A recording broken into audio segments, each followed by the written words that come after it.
Hello everyone, Reed here. So I have a theory about the Ghost Rider movies. For some context, in the years 2007 and 2012, Sony released Ghost Rider films starring Nicolas Cage. One of them is actually pretty decent. The other one is hot garbage. And I'm very curious as to why they made some changes. And honestly, part of it is funding, artistic choices, different directors, etc. But I'm going to try to solve it narratively. So, without further ado, we'll dive into it. So, my main point of the theory is that the 2012 film, Ghost Rider Spirit of Vengeance, is not a direct sequel to 2007's Ghost Rider. And one big reason for this is the change in design. So, first of all, I know the posters are different because that's just what happens over time. But the design on Ghost Rider looks vastly different than from the first film. In the first film, his skull is white. He looks human to a degree, as human as you can get. The bike is obviously very different, even though it's supposed to be the same bike. And the skull's darker in the second one. There's just a lot of things. But okay, part of that is artistic license and changes and things. But another design choice that makes no sense to me is their portrayal of Mephisto. So in the first film, Mephisto's the villain, and he's shown on the left.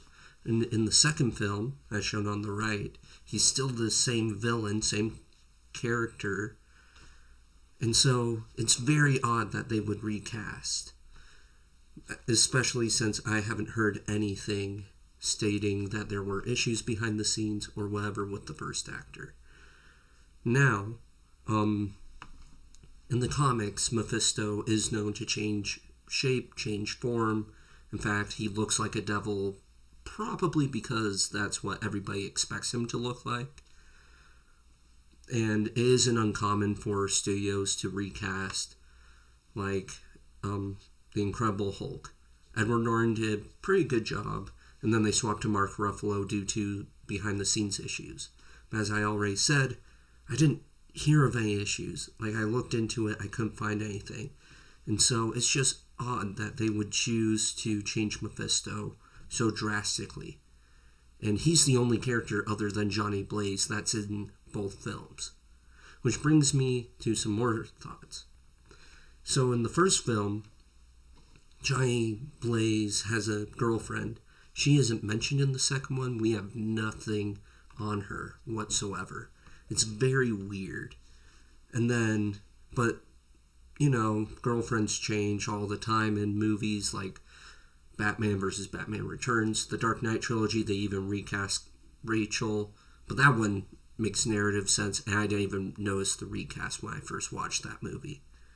But with Ghost Rider, she's a very integral part of the first film. It's weird that they don't include her in the second. And then with the Mephisto change, they also changed the origin of Ghost Rider between the two films, which is odd if Spirit of Vengeance is supposed to be a sequel to 2007's Ghost Rider. So, I think that unintentionally they rebooted Ghost Rider and created its own another continuity. So Nicolas Cage is actually playing a variant of himself, which makes sense because he also doesn't act the same between the two films. There's some similarities here and there, but overall he's very different. And the origin story goes as follows. In the first film, Johnny Blaze's dad becomes sick with cancer or something, I don't really remember.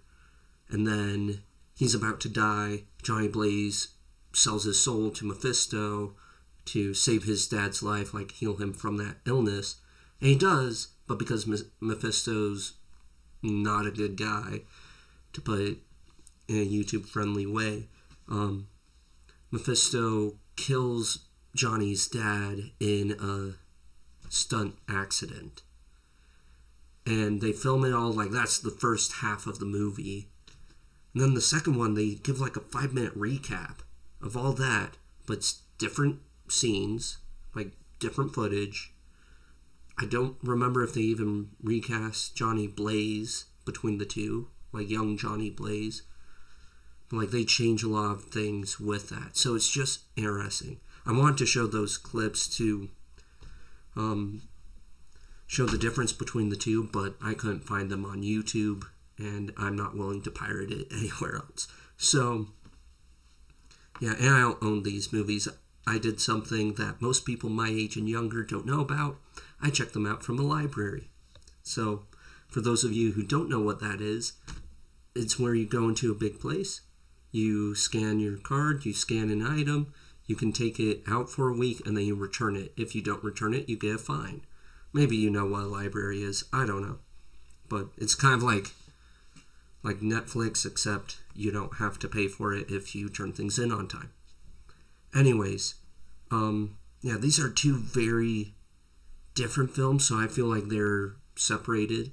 And with Secret Wars coming up, I think it'd be really cool if we see Nicolas Cage play both versions of this character, have them interact. And who knows, if that happens, it confirms my theory. But, yeah, it's just fascinating that they would make such a drastic change. Now, for some review, my personal opinion, the first film is about a bit better than Morbius, which is sad. But, yeah. If you're into kind of bad movies, bad as in not very well done, then the first one's fine. Like, it was enjoyable. Nicolas Cage was a lot of fun. Just be aware that because he's a skeleton, there's like ghosts and things. Like, if you don't handle supernatural stuff or even like hints of horror, don't watch it. But I genuinely enjoyed the first film. The second film is weird. It's campy. Like, it feels like a Batman Robin version of the same character. Like, it's just dumb. It's not even worth a watch. So, those are my thoughts on the films. And before I go, one fun fact is that the skull for Ghost Rider is Nicolas Cage's actual skull. What they did is they did an x-ray of his skull, of his entire body actually, and then they used that to help the CGI, the VFX artists, figure out how to make him look, how to make the flames move around him. Like, it's really cool. So when you're watching the films, if you choose to watch them, they are both rated PG-13.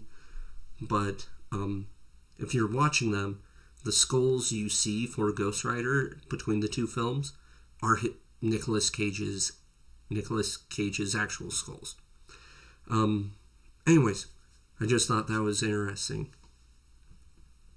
Alright, now that we're done with the theory, let me know down in the comments if you agree, if you disagree, what your thoughts are. And let me know if you're interested in seeing Nicolas Cage come back as Ghost Rider. Personally, I prefer seeing him as Spider-Man Noir over Ghost Rider, but either is fine. And I hope you enjoyed the video, and remember to lend a hand to those who need it.